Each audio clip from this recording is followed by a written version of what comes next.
Tayo po tayong lahat. Are we all excited to praise the Lord in this place? Come on. Let's worship God in this place. Come on, Lion Church, clap your hands for Jesus. Hey, hey, hey. Come on, shout the name of Jesus. Come on, shout. Hey, Jesus, Jesus, Jesus, Jesus.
season dahil 16 days na lamang po ay 2025 na at 10 days na lamang po ay Pasko na. So sino dito excited na?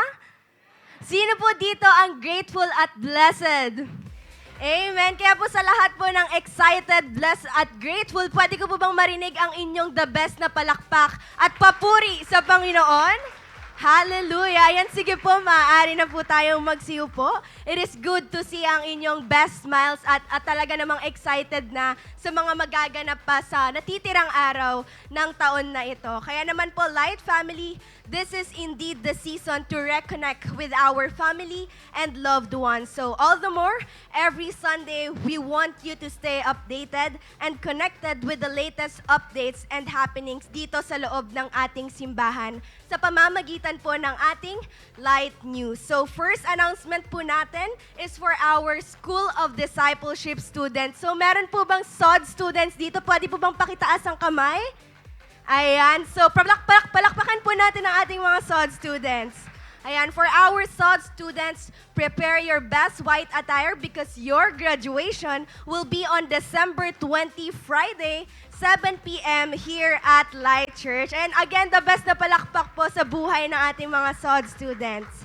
Ayan, ngayon pa lang po ay congratulations na sa inyong lahat and we are already rejoicing with you. Kasabay po ng pag-celebrate natin ng holidays, ay pag-celebrate din po namin ng achievement ninyo and another step ng inyong journey with the Lord. And moving on, next announcement po natin is to all our dedicated and hardworking volunteers every Sunday. So be excited because we will be having our Volunteers Night. Again, palakpakan po natin si Lord sa buhay ng ating mga volunteers. Ayan, this event po is a year-end appreciation for all Light volunteers and this will be on December 16, 2024, ayan, Monday at Light Church Hall at 7 p.m. onward. So, bukas na po ito, kaya po sa lahat ng ating Light volunteers, magkita-kita po tayo bukas. And up next naman po, Light Family, the season of giving will never be over, especially if it is for the Lord. Kaya naman po, for those who haven't given their mission and action pledges and the Lord is really touching your hearts to invest on the expansion of His kingdom, you can still give po along with your tithes and offerings. And as we always say, every act of generosity is a beautiful expression of love for the Lord and love for His mission. So that's a wrap for our Light News. For more question and further details, you may contact your leader or your network leader. So with that, thank you so much, Light Family. And as we move forward in today's service, sabay-sabay po nating ihanda ang ating mga puso at kaluluwa. And may His word guide, encourage, and strengthen us in every way. Once again, thank you so much, Light Family, and may we all have a transforming Sunday celebration. Ayan, happy Sunday po, Light Family. Okay lang po ba pakibati nyo naman yung inyong nasa likuran naman? Ayan, para hindi naman lagi yung katabi nyo, yung iniistorbo nyo. Ayan, at tanungin nyo po yung nasa likuran nyo, anong handa mo sa Pasko? Ayan, alam nyo na kung saan po kayo pupuntang bahay sa Pasko. Amen? So allow me to introduce myself po. I am Coach Jane. And currently working as an accountant po sa isang international company. But before anything else, gusto ko pong i-acknowledge ang ilan sa mga importanteng tao na kasama po natin today sa simbahan natin. Pwede ko po bang maanyayahang tumayo ang ating mga first-timers and visitors? Ayan, meron po ba? I think meron po tayong visitor. Ayan, welcome po sa Light Family. We are so glad to be with you today po. At sa mga malapit po sa kanila, ayan, tulungan niyo po akong i-welcome po siya. Yan, thank you po sa pagbibigay ng oras niyo para makasama kami today. So may inihanda lang din po kaming simple gift for you po. Kaya po after the celebration, i-approach lang po kayo ng ating consolidation team and makikipagkwentuhan lang po siya sa inyo within like 3 to 5 minutes. Kaya po wag po muna tayong aalis after the celebration.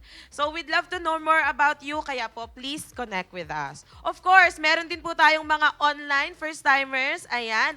So we are happy na kasama din po namin kayo virtually. So if you want to be part of our growing family, click the link lang po na naka-attach sa ating caption, sa ating streaming live. So you can sign up there po and our Light Connect team will surely reach out to you after the celebration. So I hope po magkita-kita din po tayo soon in person dito po sa ating simbahan.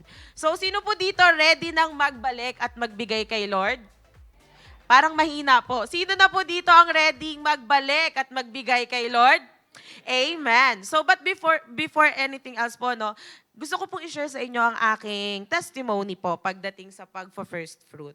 So alam nyo po, bilang breadwinner, hindi po naging madali sa akin ang pagfa-first fruit. Sa mga hindi po familiar, ang first fruit po kasi ay ang pag-o-offer sa Panginoon ng natanggap nating unang sahod, unang allowance sa unang buwan ng bagong taon. So ginagawa po natin ito upang ipagkatiwala sa Diyos ang ating finances sa buong taon na yon. At naniniwala po tayo na siya ang magpo-protect sa mga kinabubuhay po natin, siya po ang magsusustain at magpo-provide sa buong taon. So matagal ko na po itong alam, sa totoo lang din po. Pero nahirapan din po akong gawin ito. Way back 2022 po kasi, my younger brother with autism was hospitalized due to heart problems po. May bara po kasi siya sa puso. Ayan. At syempre, alam naman po natin na hindi mura ang magpa-hospital. So, I think 2 weeks or 3 weeks po ata siyang na-hospital niyan. So, syempre, doon po nag-start din. Hindi naman po nag-start, pero doon po din ako mas nabaon sa utang bilang breadwinner. Kaya po, pagpasok po ng 2023, sabi ko po talaga kay Lord, Lord, pagod na po ako sa cycle na sumahod ka para may pambayad sa utang, para makautang ulit kasi kulang yung sahod. Ayan. Alam ko po, familiar po yung iba sa atin dyan maybe. So, kaya po nung time na yon nagka-desire po ako na, Lord, gusto ko pa mag-first fruit. Kaya po, pagpasok ng 2023, here comes 2023 na po, no, nawalan po ako ng work. January 3, 2023, nawalan po ako ng work. Yes po. That time po kasi accountant po ako sa isang local firm. And syempre, kung yun ang bungad sa iyo ng 2023, as a breadwinner po, hindi po siya naging madali sa akin at sa family ko. But praise God, kasi after 2 months po ng pag-aantay at pagpapanalangin ng trabaho, binigyan po ako ng work ng Lord na doble po yung naging sahod ko. Ayan. Sige po. Ayan. Kay Lord po ang glory. And of course, wait, there's more pa po. Siyempre, December 2023, after the whole year, patapos na naman po ang taon, first fruit season na naman po. Sabi ko ulit kay Lord, Lord, you've been so good to me and to my family this year. But Lord, hindi pa po tapos yung utang ko. May utang pa din po ako. Lord, gusto ko na pong makalaya sa utang. Yan po yung iyak ng puso ko kay Lord that time. Kaya po January 2024, yung desire ko po nung 2023, inaksyonan ko na po. I decided to give my first fruit. Sobrang hirap po. Yes, may bills, may expenses, may mga kailangan bayaran na utang. But I said, gusto ko nang ipagkatiwala kay Lord yung finances ko. Sobrang hirap pong ibigay. To be honest, sobrang hirap po. But it was a sacrifice that I was willing to take. Kasi sabi ko po kay Lord, Lord, kayo na pong bahala sa finances ko. Kayo na pong bahala sa 2024 ko. At alam niyo po ba, March 2024, na-stroke po si Lola. At April po, kasunod na buwan lang po, na-lay off po ako doon sa work na pinagkalob sa akin ng Lord noong 2023. So ako po, umiiyak po ulit ako kay Lord that time. But then God reminded me sa word na binigay niya po sa akin at the beginning of 2024 po, nung seek first. Psalms 18:30 says, God's way is perfect. All the Lord's promises prove true. He is a shield for all who look to Him for protection. So that time po, nung pinaalala to sa akin ng Lord, I trusted God's plan sa buhay ko and sa buhay po ng family ko. And true enough, after 1 month po, pinakita na po ng Lord sa akin ang plano niya. I got a job po na 30% more than my previous salary po ang offer. At yun po yung pinagkaloob niya. And praise God, dahil yung lola ko po na stroke, naka-recover po siya. Ayan, maganda pa rin po ang lola ko. Ayan. And vitamins na lang po maintenance niya. And just last week lang po, yung brother ko po na may heart problem, sabi po ng doktor niya, is maayos na rin daw po ang puso niya. So wala na po yung bara at nakabalik na rin, hindi po siya namamaril. Yan lang po yung recent picture niya. Pero nakabalik na rin po siya sa pag-aaral. Kaya pinayagan na rin po siya ng doktor niya na makabalik sa pag-aaral. At ngayon po, I can say that I'm living in my answered prayer. Dahil by the end of this year, 2024, tapos na rin po ang mga utang ko. Totoo po talaga ang sinabi ng Lord sa kanyang salita sa Proverbs 3:9-10, "Honor the Lord from your wealth and from the first of all your produce, so your barns will be filled with plenty and your vats will overflow with new wine." Kaya po, I challenge you, my brothers and sisters in Christ, huwag po tayong matakot. Ibigay kay Lord ang ating first fruit. Let's give our first fruit wholeheartedly and sacrificially and witness God's provision in your life. Also, of course, let's continue to give our tithes and offering faithfully and generously. Kaya naman po, as we prepare our tithes and offering, habang po tayo din ay nakaupo, let us pray. Yes, Panginoon, kami po ay nagpapasalamat sa iyong kabutihan at biyaya. Salamat po sa mga pagpapala na patuloy mong pinagkakaloob sa amin araw-araw. Lord, thank you for this opportunity to give back to you. I pray na bigyan mo po kami ng malinis at buong puso upang magbigay ng aming first fruits, ng aming tithes, offerings at pledges na may pagtitiwala po sa iyo. Lord, turuan mo po kaming magtiwala na hindi mo kami pababayaan at patuloy mong ipagkakaloob ang lahat ng aming pangangailangan. As we give back what is yours, God, we pray that you bless this offering, bless this tithes, bless this pledge. We trust that you will multiply this offering and continue to provide for our needs. Salamat po sa inyong faithfulness sa buhay namin. In Jesus' name we pray. Amen and amen. So let's give po. Meron po tayong mga ushers sa paligid kung saan pwede po nating ibigay ang ating tithes and offering. And sa mga gusto naman pong magbigay via bank transfer or e-wallet, you can send to our GCash and BPI account na naka-flash po sa ating screen. So I believe hindi pa po tapos ang Lord. Amen? Kaya po patuloy po tayong maging excited sa gagawin pa ng Lord sa atin sa araw na ito. God bless us all.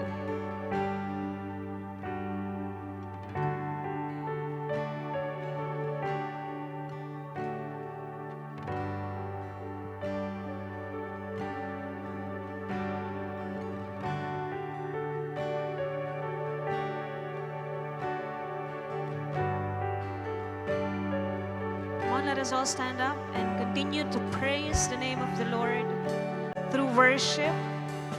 Come on, let's continue to be amazed in His name today as we give Him all the glory. Oh, we praise you, Jesus. Praise you, God.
worship Him, adore His name.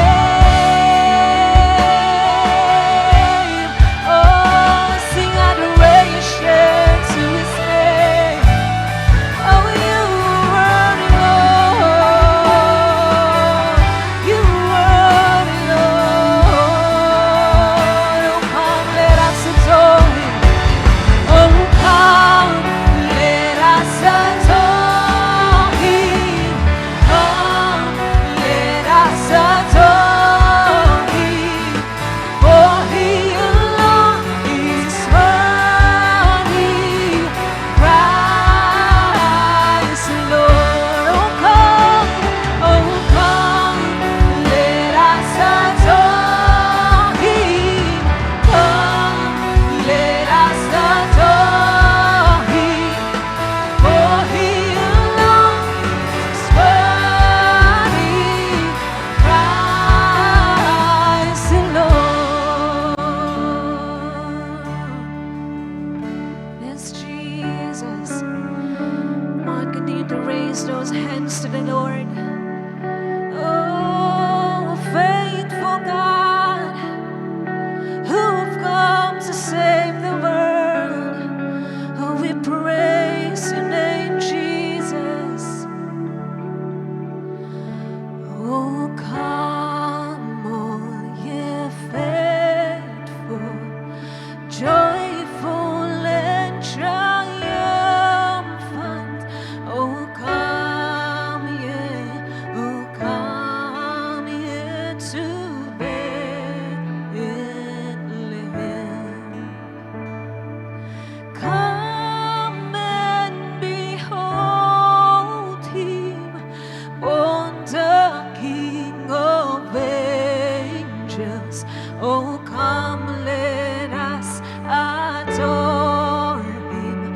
Oh, come, let us adore Him. Oh, come, let us adore Him, Christ the Lord. Oh, we give you all the glory. We give you all the glory. We give you all the glory. Christ the Lord. We give you all the glory. We give you all the glory. We give you all the glory. Christ the Lord. We praise your name forever. We praise your name forever. We praise your name forever. Christ the Lord. We praise your name forever. We praise your name forever.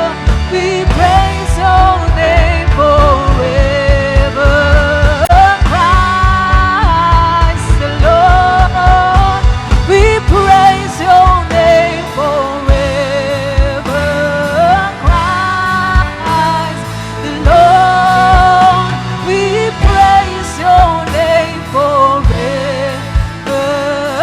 Christ the Lord.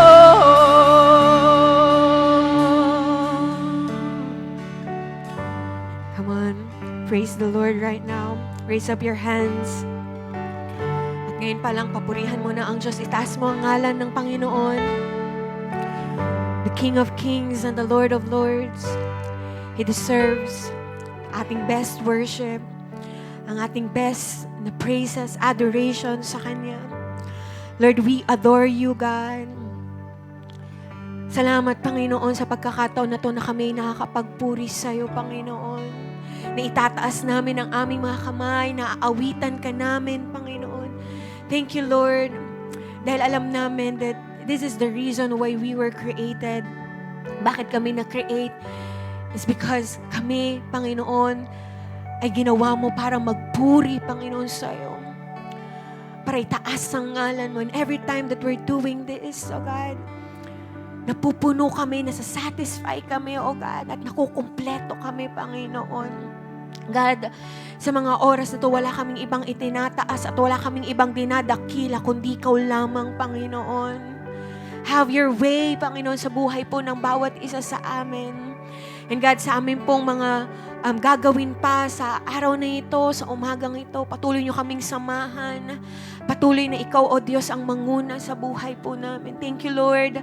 At ngayon pa lang, excited na kami, Panginoon, sa mga gagawin mo pa. Excited na kami sa iyong salita, Panginoon. Uhaw pa kami for more of you, God, and for more of your word sa buhay namin. Thank you, Lord. Binabalik po namin lahat ng papuri, pasasalamat, Panginoon, sa iyong ngalan. And this we pray in us in Jesus' mighty name. Amen. Amen. Come on, best clap offering to God. Hallelujah. Sige nga, bago po tayo umupo, pwede bang sabihin mo muna sa katabi mo, Blessed Sunday sa'yo. Ayan, ganun din sa likuran mo, sabihin mo sa kanya, pinagpalang linggo sa'yo. Ayan, amen. Sige po, makaupo na po tayong lahat. Hello po. Mapagpalang linggo po sa ating lahat. Ayan, praise the Lord. Excited na po ba tayo sa gagawin ng Diyos ngayong araw na to? Parang mahina po. Excited na po ba tayo sa gagawin ni Lord? Amen, amen. So tayo po ay nasa series natin na Hello Christmas Again. Amen. At alam niyo po ba na ang title po natin ay inspired sa isang sikat na pelikula ngayong taon? And alam ko, yung katabi mo, alam na alam niya kung anong movie yon. Ano po yon? Yung Hello, Love Again. Sino po dito napanood niyo na yan? Ay, wag na po kayong magkunwari.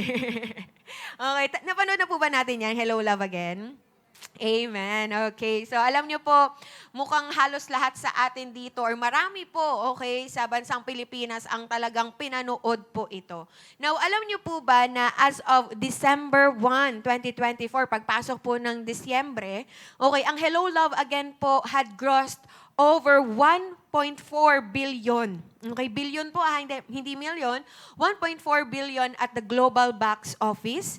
At ito po ang kauna-unahang Filipino film na kumita po ng over 1 billion at the local box office. At more than $7 million. Okay, kapag po inano natin yan sa peso, it is 350 million. Okay, sa international screenings. At meron po silang mga box office records. Like for example, yung highest opening day, biggest single day gross, at highest opening weekend gross.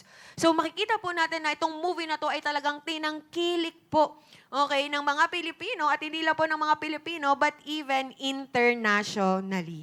And I believe po, no, isa po sa dahilan, okay, kung bakit talagang tinangkilik ito, dahil po sa storyline. Tama ba? Ang ganda po ng pagkakagawa ng istorya. And alam ko po ang bawat isa sa atin dito, we all love good story. Tama ba? Kahit nga sa buhay natin, we want, di ba, na maganda yung istorya ng buhay natin. So maganda yung simula niya, yung gitna, and syempre lalong-lalo na po yung dulo. Tama? At ang ganda din po ng plot na talagang nahook po yung tao, and syempre po kung paano po ni-resolve yung conflict sa story. Pero alam niyo po ba that more than, okay, sa istorya po ng movie na to, yung storyline po nito, yung mga mismong characters po ang nagbigay ng buhay sa story. Tama po ba? At nakakonekta po tayo or nakakonekta po itong mga characters na to sa mga taong nanood. Tama ba? Sino dito nakarelate ka kay Catherine? Ayan, di ba? Or kay, kay Alden. Tama ba? Or kay Joros. Ayan. Di ba? Yung iba talagang tawang-tawa kay Joros. So, dito makikita natin na it's not about just sa bida, okay, kay Catherine at Alden, pero makikita natin yung mga iba ding mga characters. Sino pong naniniwala na may mga characters na hindi man sila ang bida sa movie, pero may parte sila para mabuo ang isang magandang story? Amen? Now, just like po ng pinag-uusapan po natin sa series natin ngayong December. So, nakita po natin na gumamit po ang Diyos ng mga tao, mga characters, para maging parte po ng Christmas story na ito. At ito pong mga taong to ay nakinig at sumunod po sa plano ng Diyos. And for the past 2 weeks nga po, sinimulan natin kanino po? Kay Joseph at kay Mary. So malaki po ang parte nila sa Christmas story dahil sila po ang naging earthly parents ni Jesus Christ. Amen? No, ngayon naman po, pag-usapan natin ang iba pang important characters. Actually po, 2 po sila. At tignan po natin kung ano po yung part nila sa pagdating po ng Messiah at sa Christmas story. Excited na po ba tayo? Amen. O, pag-usapan po natin ngayon, okay, or pag-uusapan po natin ngayon is from the Gospel of Luke, chapter 1, verses 45 to 45 and 57 to 80. Pero babasahin lang po natin is Luke chapter 1, 5 to 7. So, pwede po bang tumayo tayong lahat bilang paggalang po sa salita ng Diyos at sabay-sabay po nating basahin sa NIV po. Sige, 1, 2, 3, go. In the time of Herod, king of Judea, there was a priest named Zechariah who belonged to the priestly division of Abijah. His wife, Elizabeth, was also a descendant of Aaron. Both of them were righteous in the sight of God, observing all the Lord's commands and decrees blamelessly. But they were childless because Elizabeth was not able to conceive and they were both very old. So pag-usapan po natin ngayon, Christmas through the eyes of Zechariah and Elizabeth. Ang Pasko sa mata ni Zacharias at Elizabeth. Sige po, can we all close our eyes and let's pray. Hallelujah. Thank you, Lord, sa mga gagawin mo po, O Diyos, sa buhay namin. Ngayon pa lang nagpapasalamat na kami sa salita mo dahil alam namin matututo kami dito, mababago kami nito, Panginoon. Let your word, Panginoon, ay talagang maging double-edged sword that will pierce our heart. O God, na talagang magka-cut through sa aming mga puso. Lord, dalangin po namin na alisin niyo po anuman po ang mga pwedeng makapaghadlang sa pakikinig namin sa salita mo. Lord, bigyan mo kami ng atensyon na talagang binibigay namin yung 100% na focus namin sa pakikinig ng iyong mga salita. Bigyan mo kami ng kalakasan, Lord God. Gisingin mo kami, Panginoon. Bigyan mo kami ng joy, ng pagmamahal, Panginoon, sa iyong mga salita. Salamat, O Diyos. Gamitin mo lamang din po ako bilang iyong tagapagsalita sa iyong mga anak. We are claiming victory sa amin pong mga maririnig na salita ngayon. We love you, God, and we praise your name in Jesus' name. Amen. Amen. Sige po, makakaupo na po tayong lahat. Okay po. So, ang pag-uusapan po natin ngayon ay si Zechariah at ang kanya pong asawa na si Elizabeth. Now, si Zechariah po ay isang Jewish priest or pari po na Hudyo mula po sa tribo ni Levi or Levi na naglilingkod po sa Panginoon noong panahon po ng paghahari ni Herod sa Judea. So, ang asawa niya po ay si Elizabeth na mula din po sa descendant ni Aaron. So, nakita po natin kanina sa binasa nating verse na pinakilala po sila bilang mga matutuwid na tao. Tama po, righteous, okay? Na mga tao sa harapan ng Diyos. So, kapag sabi nating matuwid, talagang sila po yung mga tao na sinusunod talaga ang lahat po ng instructions, lahat po ng commands ng Panginoon. At makikita po natin sa Luke 1:6, ang sabi po doon, both of them were righteous in the sight of God, observing all the Lord's commands and decrees blamelessly. Okay? So, sila daw ay matuwid sa mata or sa harapan ng Panginoon. Kaya lamang po, kahit na po sila ay matuwid, makikita po natin doon na pag binasa po natin yung story nila, wala po silang anak. Okay? Wala silang anak dahil po hindi magkaanak si Elizabeth. Okay? Kasi po si Elizabeth ay barren or baog. Okay? At pareho po silang matanda na. So, imposible na po na magkaanak sila. Actually po, yung pagiging righteous or yung pagiging matuwid po nila sa harapan ng Panginoon ay kahanga-hanga po. Okay, noteworthy po yung pagiging righteous nila. Bakit po? Kasi nanatili silang walang anak. Bakit ko po ito nasabi? No, sa panahon po kasi nila, ang pagkabaog po or kawalan po ng anak ay tinitignan po bilang consequence ng sariling kasalanan or ng kasalanan. Pero sa binasa nga po nating verse kanina, na sila po ay matuwid sa harapan ng Diyos. So ito po ay pagpapakita na yung kawalan nila ng anak ay hindi po dahil sa kasalanan. Amen.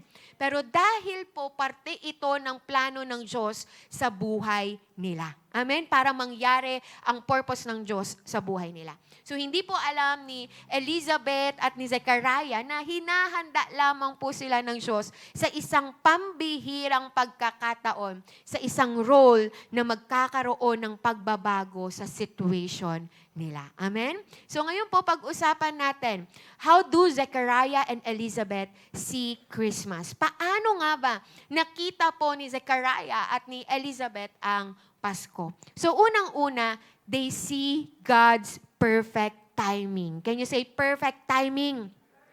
Nakita po nila ang tamang panahon ng Diyos.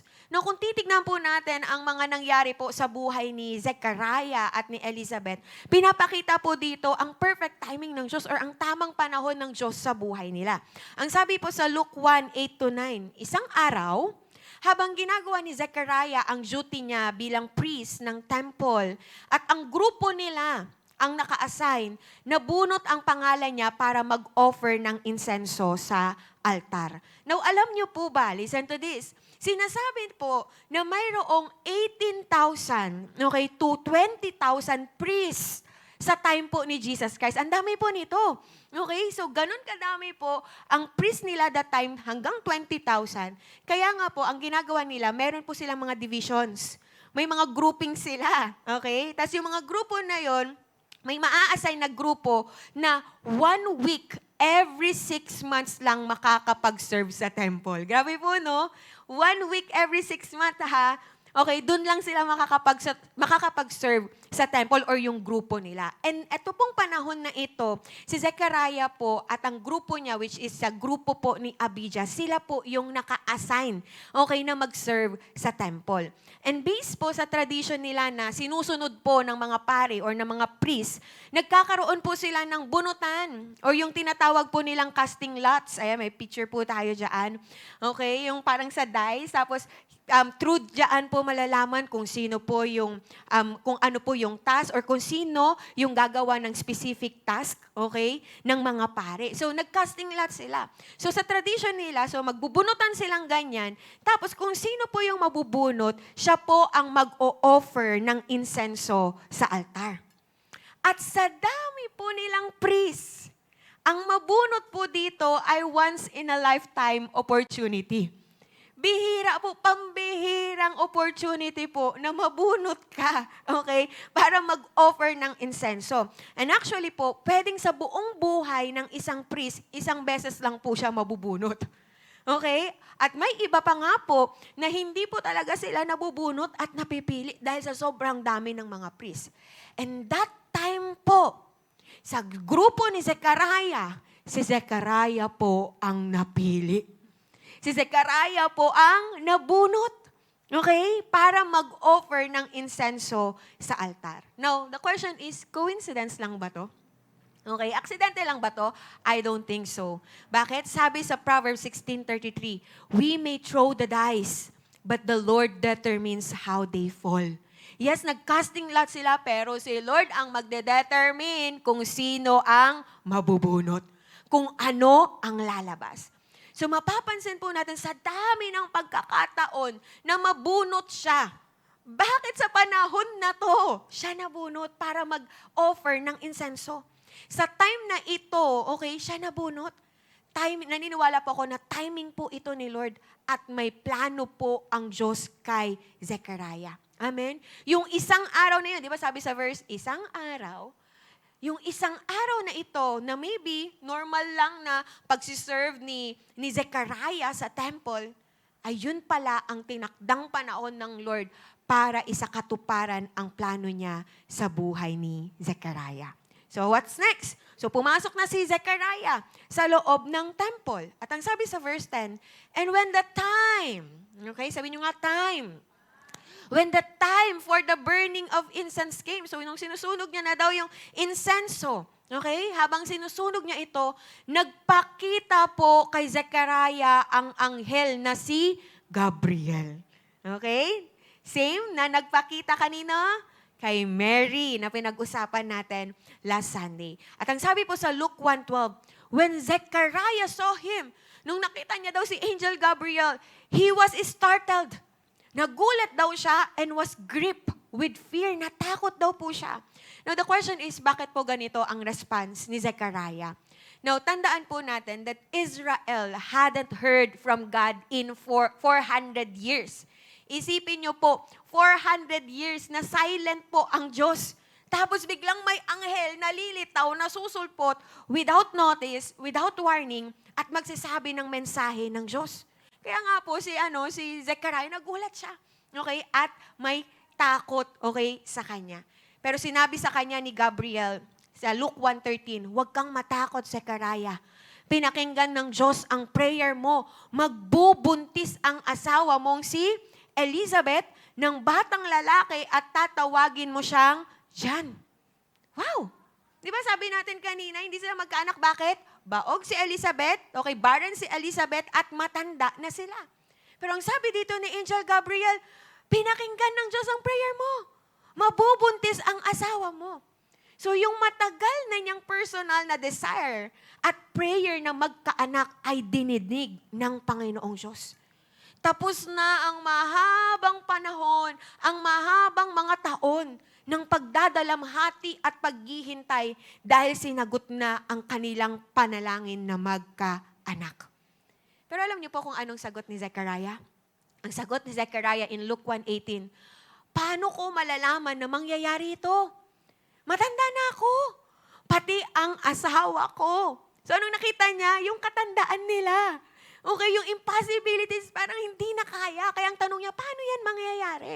Di ba kay Mary, although nag-question si Mary, sinabi sa atin na it is out of amazement. Di ba? Na humanga siya. Pero dito kay Zechariah, dinig natin yung pagdududa niya. Paano yung mangyayari? Matanda na kami. Okay, yun yung hugot ng pagdududa niya. Matanda na sila, di ba, para magkaanak. And maybe sa tagal ng paghihintay niya na masagot ang panalangin na ito, mas nakita na niya yung mga impossibilities. Na maybe kahit panalangin niya ito or pinapanalangin niya ito, huminto na siya sa paniniwalang mangyayari ito. Bakit? Mas nakita na maybe yung mga impossibilities. Sino pong naniniwala mahirap maghintay? Ay, parang konti lang ang naghihintay dito. Sino dito, honestly, naranasan mo nang maghintay? Mahirap maghintay, amen. Di ba? Yung 2 hours ka nang naghihintay, di ba? Tapos ang sabing gano'n ng kaibigan mo, sabi niya, papunta na daw siya, pero 2 hours kang naghihintay doon. Di ba? At ang init-init. Tama ba? Ang hirap maghintay. Mahirap at masakit talaga ang paghihintay, lalo na yung sa tagal ng paghihintay mo, wala kang nakikitang sagot. Amen? Tapos hindi ka sigurado, matatapos pa ba itong paghihintay na to? O abutin na to ng kamatayan ko? Tama ba? Sino yung ganun? Diba? Or darating pa ba yung inihintay ko? Meron pa ba? Magkakatotoo pa ba? So mahirap pong maghintay. At kadalasan po, binabagot nito yung tao.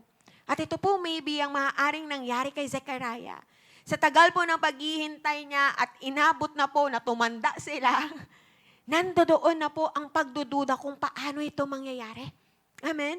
Then what happened next? Sabi po sa Luke 1:19-20a, sumagot ang anghel, ako si Gabriel. Pinaglilingkuran ko ang Diyos na nagpadala sa akin para kausapin ka at sabihin sa iyo ang magandang balita na ito. Pero hindi ka naniwala sa sinabi ko na mangyayari ito sa tamang panahon. Can you say, tamang panahon? Sino pong naniniwala na kapag tamang panahon na tinakda ng Panginoon, kahit imposible sa mata ng tao, pag perfect timing ng Lord, mangyayari at mangyayari. Amen? Mahaba man pong panahon ang hinintay mo. Pero kapag tamang panahon na, mangyayari po yan. Sabi mo sa katabi mo, tamang panahon. Pero dahil po hindi naniwala si Zechariah, ang sabi po in Luke 1:20b, dahil diyan, hindi ka makakapagsalita hanggang sa araw na mangyari ang mga bagay na sinabi ko. Naku po, dahil hindi po naniwala si Zechariah or nagduda si Zechariah, ano pong nangyari? Napipi po siya. Hindi po siya makakapagsalita hanggat hindi po nangyayari yung sinabi sa kanya ni Gabriel. Amen. Tapos napansin niyo po, may kinalaman na naman sa paghihintay sa timing ng Diyos kung kailan siya makakapagsalita. Tama ba? Sabi niya, hanggang sa araw na mangyari ito, dun pa lang ulit siya makakapagsalita. So parang may pinapakita dito si Lord. May tinuturo, may leksyon na tinuturo kay Zechariah. Wino-work out sa kanya ang paniniwala, hindi lang sa kayang gawin ng Diyos, pero sa perfect timing din ng Diyos. Minsan kasi po tayo, tama ba, bilang tao, naniniwala naman tayo bilang Kristiyano naniniwala tayo na kaya ng Lord, walang imposible sa Kanya, tama ba? Sinasabi pa natin, walang mahirap kay Lord. Di ba, kaya niyang gawing posible ang imposible. Kaso ang nagiging problema, may tiwala tayong kaya niyang gawin, pero minsan nagdududa tayo sa tamang panahon ng Diyos. Sa timing ng Lord, oo, kaya niya, pero gagawin niya ba? Kailan niya yan gagawin? Amen? So itong si Zechariah, yun ang tinuturo sa kanya. Okay, so hindi po nakapagsalita si Zechariah hanggang sa maipanganak po si John. Tandaan po natin, sometimes God has to quiet us so we can hear Him. Tama ba? Minsan, kailangan tayong patahimikin ng Diyos para marinig natin siya. Amen? And sometimes we have to be still so we can see Him move. Minsan, kailangan nating manatili sa isang lugar para makita nating kumikilos ang Diyos. At ano pong sabi pa in Luke 1:24-25, pagdating naman po sa kanyang asawa na si Elizabeth, ang sabi po doon, after this, his wife Elizabeth became pregnant. Naku po, nabuntis na po si Elizabeth, nangyari na po yung sinabi ng anghel. And for 5 months remained in seclusion. The Lord has done this for me, sabi ni Elizabeth. In these days, He has shown His favor and taken away my disgrace among the people. Sa Pinoy version po, ang sabi niya, sa wakas, naawa sa akin ng Panginoon at tinulungan niya ako. Alam niyo po, I like kung paano yung faith dito ni Elizabeth. Bakit? Sigurado siya na si Lord yung kumilos sa buhay niya. At ibinigay sa kanya ng Lord ang panalangin niya sa tamang panahon. And in verse 57, ang sabi po doon, when it was time. Can you say again, time? Di ba? Ilang beses binabanggit ang time. Okay, sa chapter na ito. When it was time for Elizabeth to have her baby, she gave birth to a son. Pinanganak niya na, okay, si John. So just imagine, yung tuwa, yung joy dito ni Elizabeth. Again, sabi ko kanina, di ba, sa panahon nila, kapag wala kang anak, kahihiyan po yun. Pero nung siya ay nagkaanak na, inalis po ng Diyos ang kahihiyan na yun. Amen? God accomplished it miraculously by allowing her to become pregnant when she was old. Para po sa tao, ang edad po ni Elizabeth ay hindi ang tamang panahon para manganak pa. Bakit? Matanda na So sa atin, sa mata ng tao, hindi na yan yung tamang panahon para manganak siya. Pero sa Diyos, yun ang tamang panahon niya para kay Elizabeth na magkaanak. Amen. Paano palakpakan natin si Lord? Amen. Perfect time of God. Hindi timing natin, pero timing ni Lord. God answers prayers according to His timing. Sinasagot niya ang ating mga panalangin according sa kanyang tamang panahon or itinakdang panahon. Amen? Kung kalooban po yan ng Lord, mangyayari at mangyayari yan sa tinakda niyang panahon. Tandaan po natin, hindi po porket matagal ay ibig sabihin hindi niya na sasagutin. Amen. Remember, ano po yung tatlong sagot ni Lord sa mga panalangin natin? Yes, no, and wait. So, hindi ibig sabihin matagal, hindi niya na po gagawin. Baka, wait lang anak, may tamang panahon para dyan. Amen? At hindi porket imposible, ay hindi niya na kayang gawin. Actually, minsan o madalas, it's about His timing. So ano po ibig sabihin nito?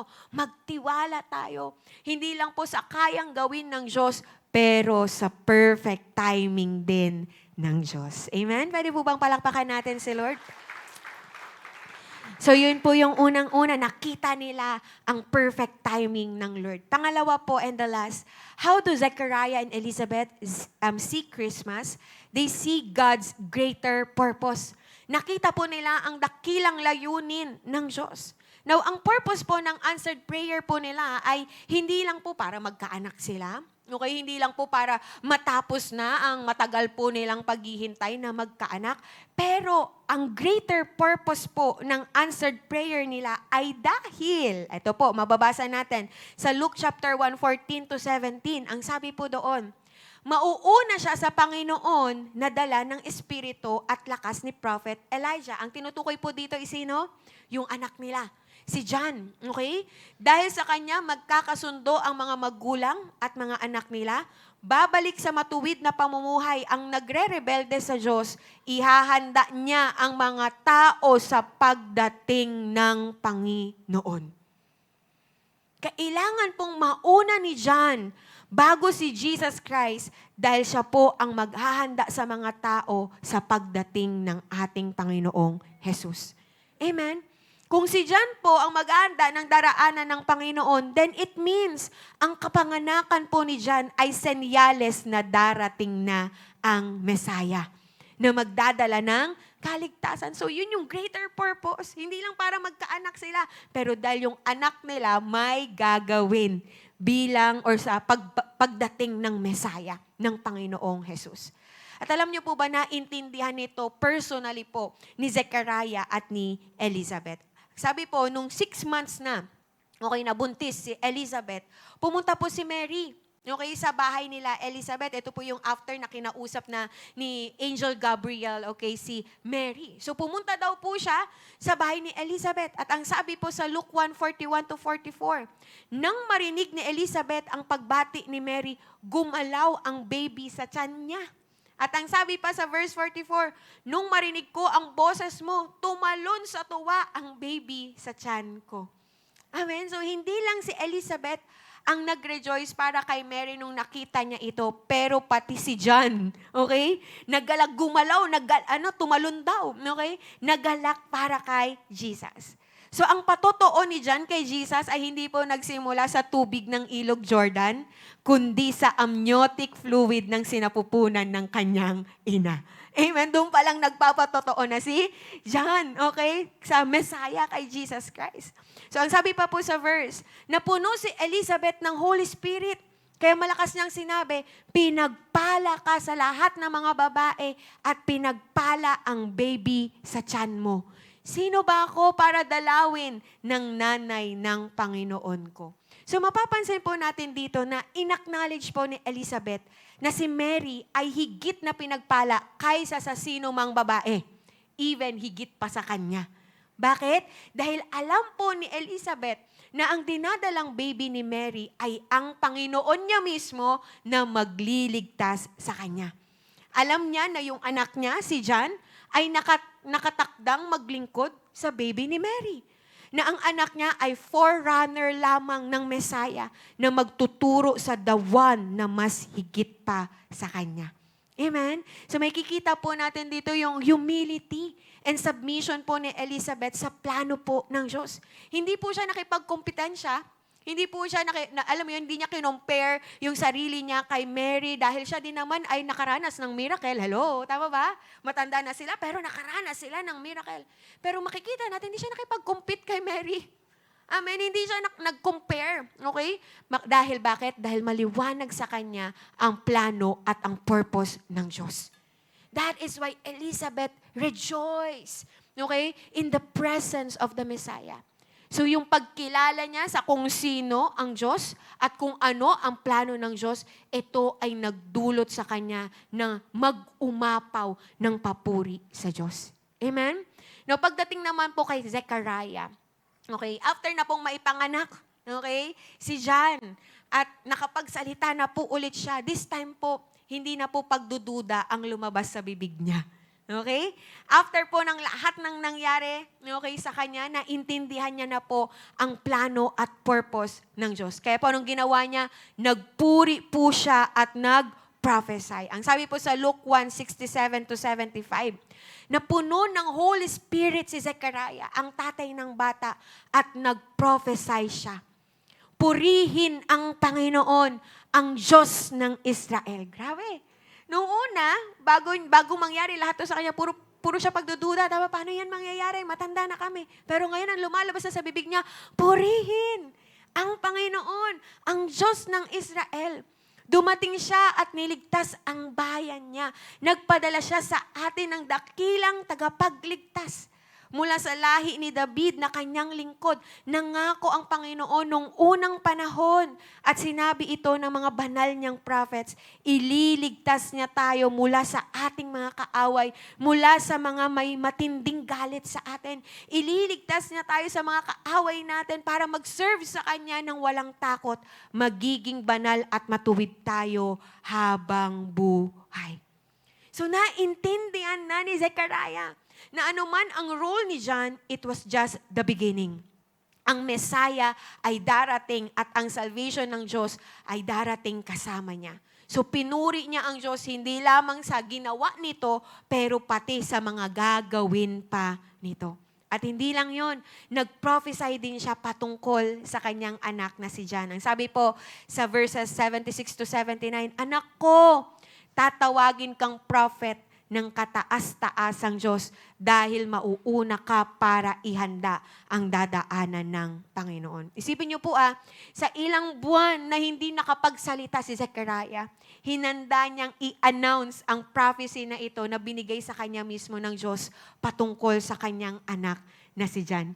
This is his moment na na-announce niya na din sa wakas yung sinabi sa kanya ni Angel Gabriel. Amen? So, ihahanda ni John ang dadaanan ng Panginoon. At ang anak niyang ito ang magtuturo ng pagsisisi sa Israel at babautismuhan ang mga tao sa tubig. Maging ang Messiah po mismo ay siya ang magbabaptize. Si John po ang magbabaptize. At siya po ang magtuturo sa tao kay Jesus pag nagsimula na ito sa kanyang ministeryo. So mapapansin natin that both Zechariah and Elizabeth, when they see and understand God's plan and greater purpose ng pagkakaroon nila ng anak, okay, ng answered prayer nila, okay, na which is may kinalaman pala sa Messiah at sa salvation, parehas silang nagpuri kay Lord. Amen? Sina Zechariah po at Elizabeth ay para din pong sumasalamin sa buhay nating mga tao na sa umpisa ay marahil nagduda, tama ba? Naguluhan, natakot, pero nakita rin ang dakilang layunin ng Diyos at iyon ang naghatid ng papuri at pasasalamat sa Diyos. Amen? Minsan po kasi, di ba, hindi natin maintindihan bakit ito nangyayari, bakit ang tagal, di ba, hindi pa binibigay sa akin ang panalangin ko, pero pag binigay na sa'yo, doon mo naintindihan, kaya pala ngayon lang sa akin binigay ng Lord. Kaya pala ganun yung mga nangyari sa buhay ko kasi may greater purpose pala ang Diyos. Amen? Pwede po bang palakpakan natin si Lord? Amen. So again po, how do Zechariah and Elizabeth see Christmas? Paano po nila nakita ang Pasko? Una, they see God's perfect timing. Nakita nila ang tamang panahon ng Lord. At pangalawa, they see God's greater purpose. Nakita nila ang dakilang layunin ng Diyos. Now, balikan po natin Luke chapter 1 verse 13. Ang sabi po doon, huwag kang matakot, Zechariah.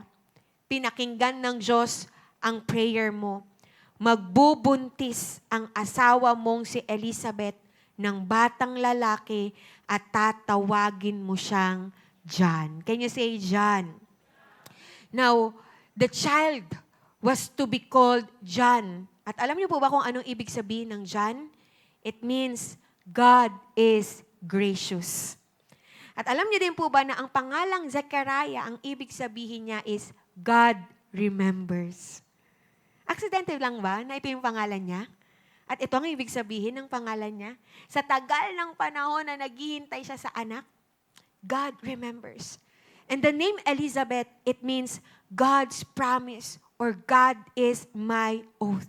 At kung pagsasamahin po natin ang mga pangalan ng pamilyang ito, it's like at the birth of John the Baptist, God was remembering His promised covenant of grace about Messiah, to which John would serve as forerunner.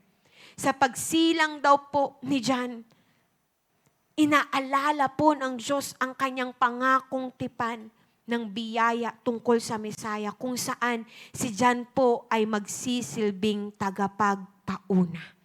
Amen? So, ang mukha po ng unang Pasko para sa pamilyang ito ay ang tamang panahon para matupad ang dakilang layunin ng Diyos. Amen? Again, tamang panahon para matupad ang dakilang layunin ng Diyos.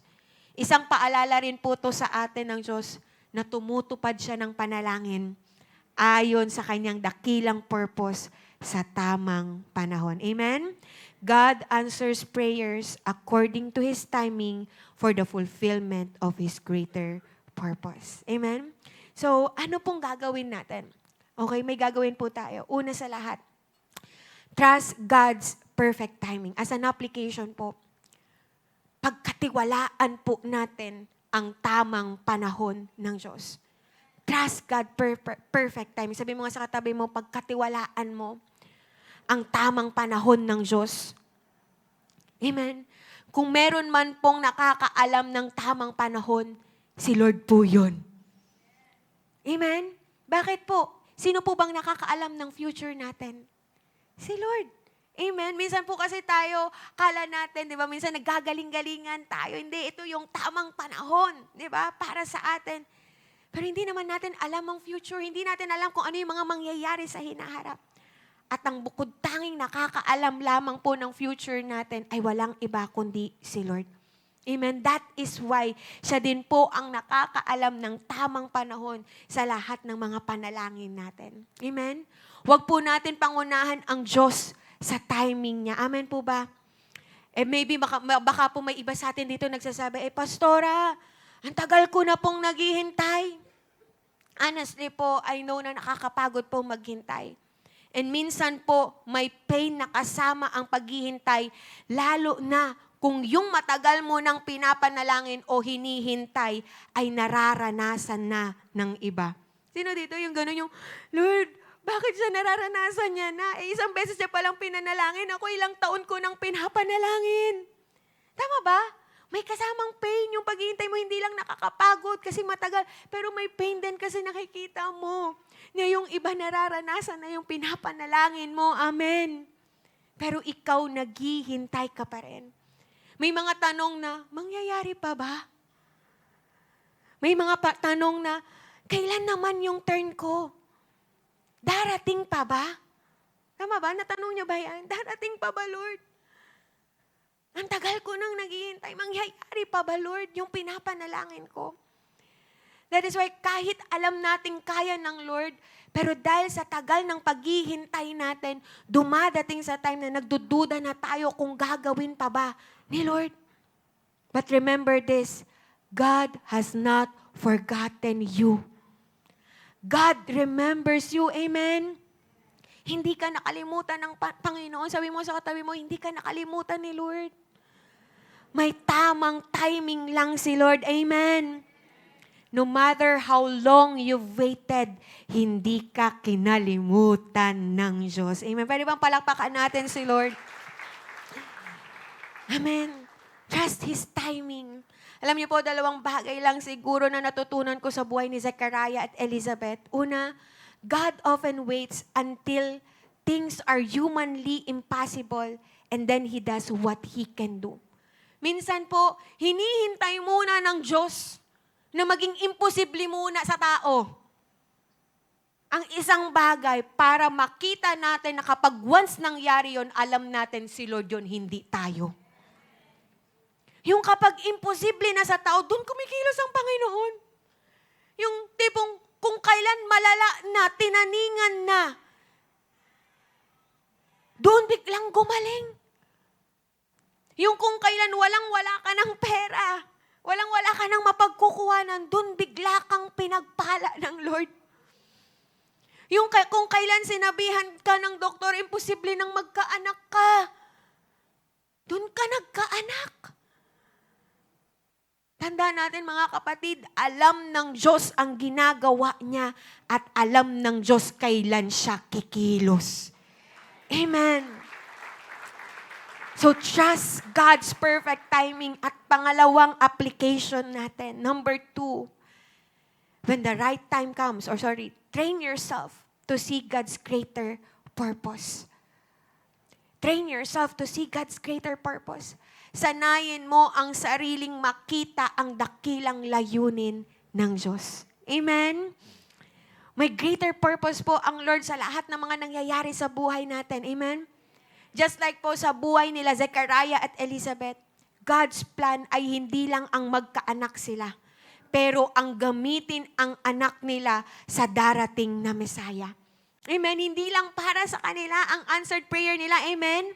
Pero para sa mas malaking kalooban ng Diyos na may kinalaman sa kaligtasan ng tao. Amen? Now, paano po natin ito marirelate sa ating mga sarili? Sa tuwing tayo po ay humihingi ng answered prayer. Tama po ba? Humingi tayo ng answered prayer kay Lord. Nananalangin tayo. Sanayin po natin ang sarili natin na hindi lang para sa sarili ang purpose na hinihingi natin. Amen? Pero makita natin ang greater purpose o dakilang layunin ng Diyos sa mga ito. Makita natin ang dakilang layunin na mapaglingkuran ang Diyos sa mga answered prayers natin. Diba? For example, nananalangin ka ng trabaho, matagal mo nang pinapanalangin na work. Diba? Tapos biglang binigay sa'yo. Nawa kapag binigay yan sa'yo ng Lord, may you see God's greater purpose. Na hindi lang yan para yumaman ka, o maging stable ka financially. Amen? But God will use you sa company mo to share Jesus. Amen? Sa matagal mo nang pinapanalangin na makatuwang sa buhay, sinong nananalangin dyan na ganun? Diba?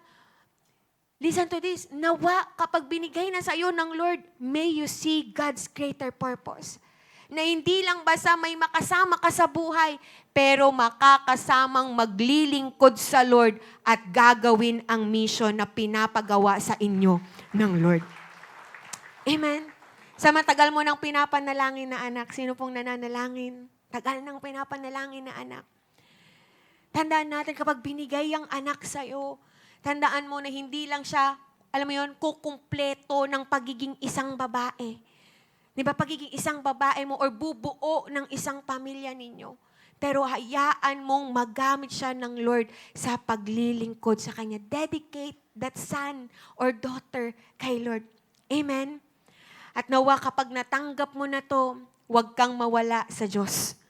Huwag kang mawala sa paglilingkod at pagsamba sa Diyos. Amen?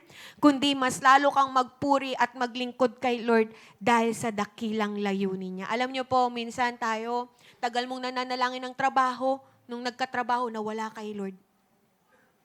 Tagal mong nanghihingi ng promotion, nananalangin ka, Lord, promotion, promotion, Lord. Nung binigay sa'yo, doon ka nawala kay Lord.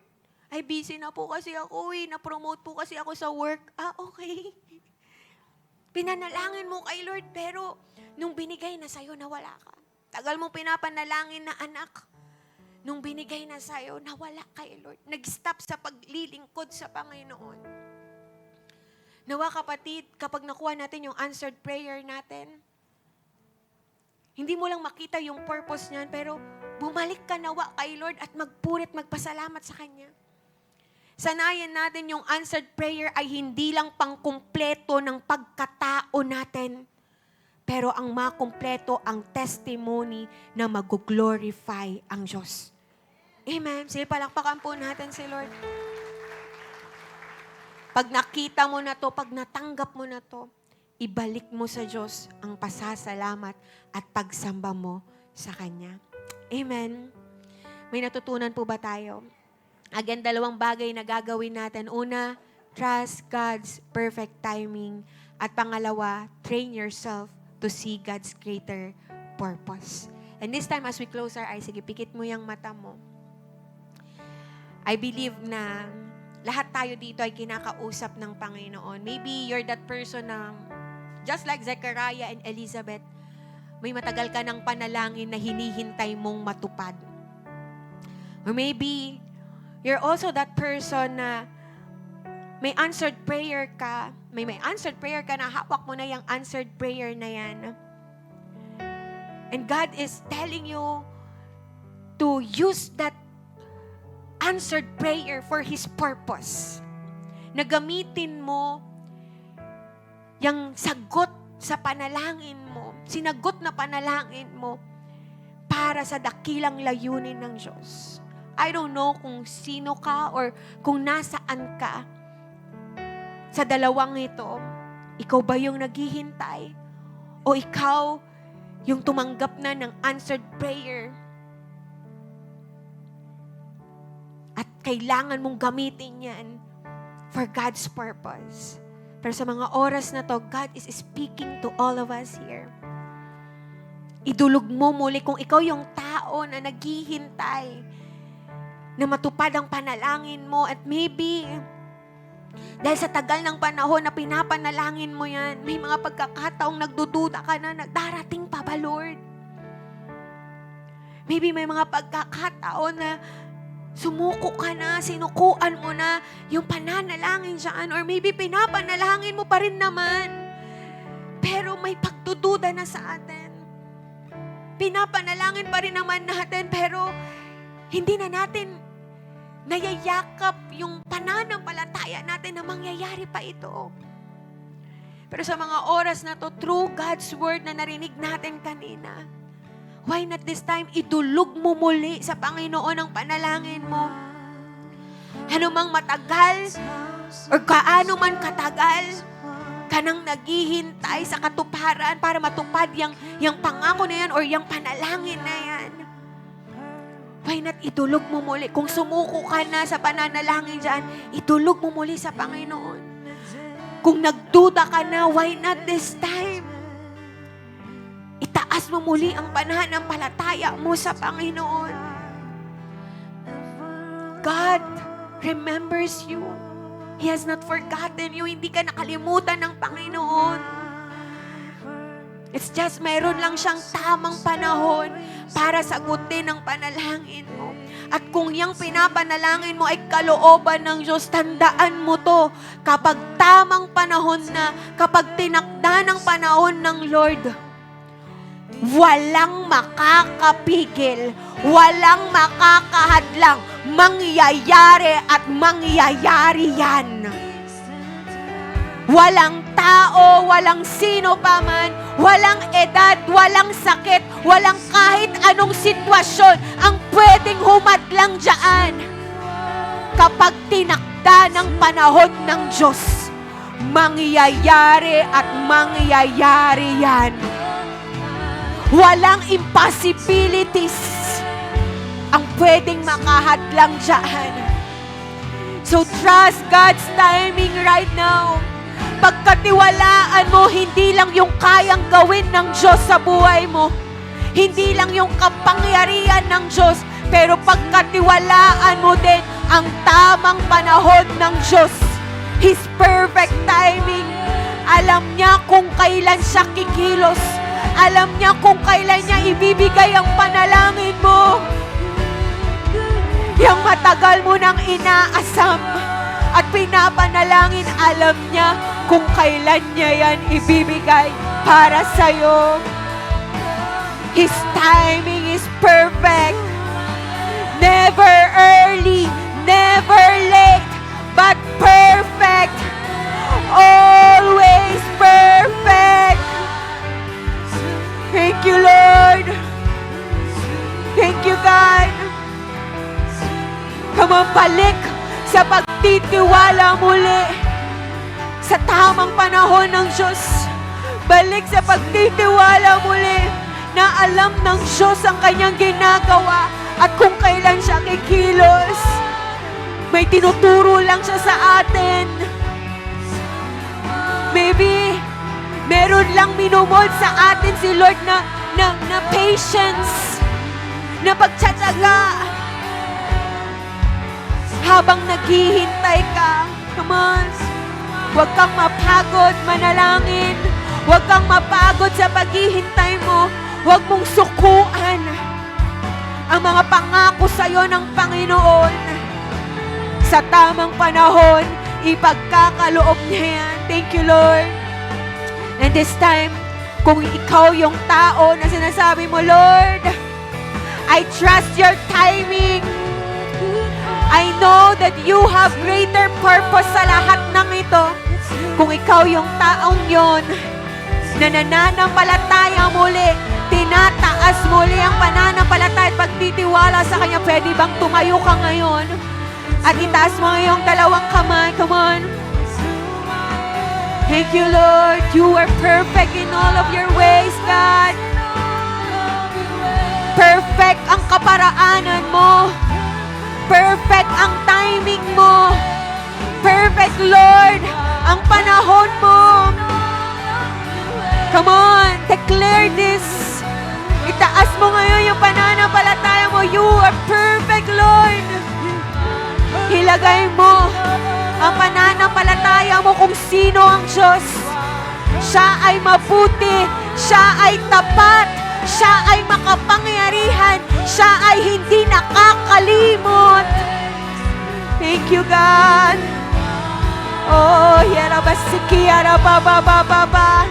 You are perfect in all of your ways. You are perfect in all of your ways. You are perfect in all of your ways. To Come on, minsan pa, you are perfect, God. you are perfect Thank you, Lord. in all your ways. Oh, you know what you're doing, God. Perfect in all of your ways. Thank you, God. You are perfect in all of your ways to us. So good you are. It's who you are. Mabuti ang Diyos mo. It's who you are. Paniwalaan mo yan, panampalatayanan mo yan. Mabuti ang Diyos mo. Hindi ka niya nakalimutan. Thank you, God. Thank you, Jesus. Thank you, Lord. Alam mo, Panginoon, ang plano mo para sa amin. Nakita mo na ang future namin, Panginoon. And you know, the right timing, the perfect timing para sagutin ang aming mga panalangin, para ibigay sa amin ang iyong mga pangako. Tulungan mo kami, Lord, na maghintay. Tulungan mo kami, Panginoon. Palakasin mo kami, O Diyos. Makakaranas kami ng kapaguran, maybe ng pain habang naghihintay. Pero help us, God, to fix our eyes, our faith on you, Lord. Because you are faithful. Maaring nakalimutan na namin ang aming mga panalangin noon. Maaring nakalimutan na namin ang mga pangako mo sa amin noon, ang mga salita mo sa amin noon. Pero Lord, ikaw hindi mo yun nakalimutan. Never mo yun nakalimutan, Panginoon. At sa tamang panahon, ipagkakaloob niyo yun sa bawat isa sa amin. Mangyayari at mangyayari, O Diyos. Ang kalooban mo sa buhay namin. Thank you, God. At God, ang panalangin namin sa mga oras na to, kung matanggap man namin ang answered prayer namin na yun, dalangin po namin, Lord, huwag kaming mawala sa'yo. Huwag kaming makalimot sa'yo, Panginoon. Lord, ayaw namin, O Diyos, na mawala sa iyo just because natanggap na namin yung panalangin namin. Just because nakuha na namin yung matagal naming inaasam. God, more than these answered prayers, Lord, ikaw ang pinakakailangan namin. Ikaw ang pinaka-answered prayer namin. That is why hindi ka namin iiwan. Lord, hindi kami lalayo sa'yo. Hindi namin hahayaang malayo kami sa'yo. At hindi namin hahayaan na yung mga answered prayer na yun, Panginoon, ay hindi magamit para sa glory mo. Lord, those answered prayer, it comes from you, God. And so we will bring it back to you. Lord, gagamitin namin to para i-glorify ka. Gagamitin namin to para mapaglingkuran ka. Lord, gagamitin namin to fulfill the greater purpose kung bakit mo binigay sa amin itong mga answered prayer na to. Lord, help us. Train our eyes. Lord, train our hearts, Panginoon. Train our minds, oh God. Makita, maisip, maramdaman namin, Panginoon, kung ano ang dakilang layunin mo sa lahat ng mga answered prayers na to. Ito ay hindi lang para sa aming mga sarili. Hindi lang ito para sa mga personal naming pamumuhay or buhay. Pero ito ay may dahilan, Panginoon, may greater purpose. At naniniwala kami, O Diyos, nagagamitin mo ito para sa kalooban mo, para maitaas ang ngalan mo. Makita namin ito, Panginoon. Thank you, God. Thank you, Lord. Truly, God, sumasagot ka sa aming mga panalangin sa tamang panahon para ma-fulfill ang greater purpose mo. Thank you, God. Thank you, Holy Spirit. Thank you, Jesus. Thank you for your word. Hallelujah. At sa mga oras na to, kung ikaw man ngayon ay yung tao na maybe first time mo na naririnig tong mga bagay na to, why not this time, sa mga oras na to, humble yourself. I wanna tell you that Jesus came para iligtas ka. He humbled Himself. Nagkatawang tao, pinako sa krus, namatay, inilibing, para sa kaligtasan, nabuhay muli at para sa kaligtasan mo. Why not believe in Jesus Christ right now? At kung ikaw yung tao na yun, pwede ba nasabayan mo ko sa panalangin na ito, sumunod ka sa panalangin na to, sabihin mo ngayon, Panginoon, patawarin mo po ako sa lahat ng aking mga nagawang kasalanan. Naniniwala po ako sa ginawa mo, Jesus, doon sa cross, para sa aking kaligtasan. At tinatanggap kita bilang aking Panginoon at tagapagligtas. Manguna ka, O Diyos, sa buhay ko. Thank you, Lord. At sa bawat isa sa atin dito na alam mong may Jesus ka na alam mong nananampalataya ka at naglilingkod ka na kay Jesus, nawa patuloy kang manampalataya, patuloy kang maglingkod, patuloy kang magtiwala sa Kanya, sa plano niya at sa right timing niya para sa buhay mo. Thank you, Lord. Come on, raise up your hands and thank the Lord right now. Come on, altar praises and worship to Him. Oh, thank you, Lord. Napakabuti mo, Panginoon, sa buhay namin. May pinalakas kang pananampalataya. May binuhay kang pagtitiwala. Thank you, Lord. We love you, God. Oh, we praise your name. You are good. You are faithful, Lord.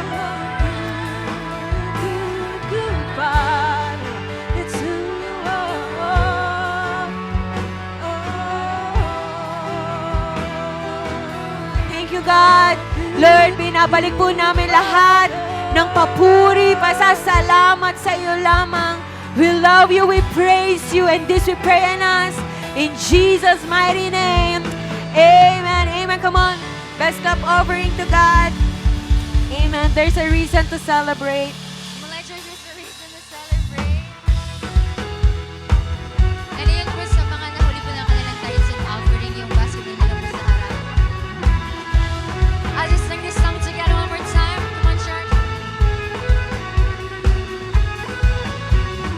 Joy to the world, the Lord is come.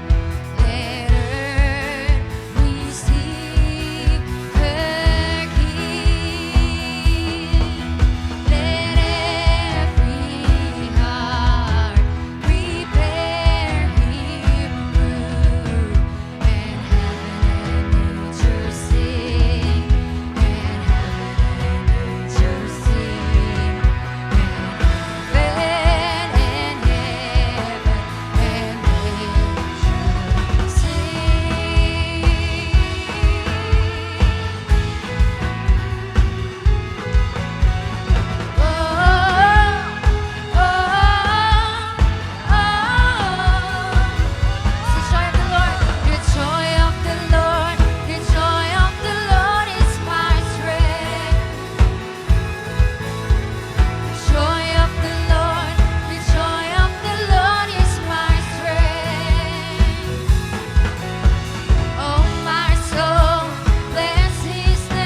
So, sige po, taas natin ang ating kamay and let's pray. Let's close in prayer.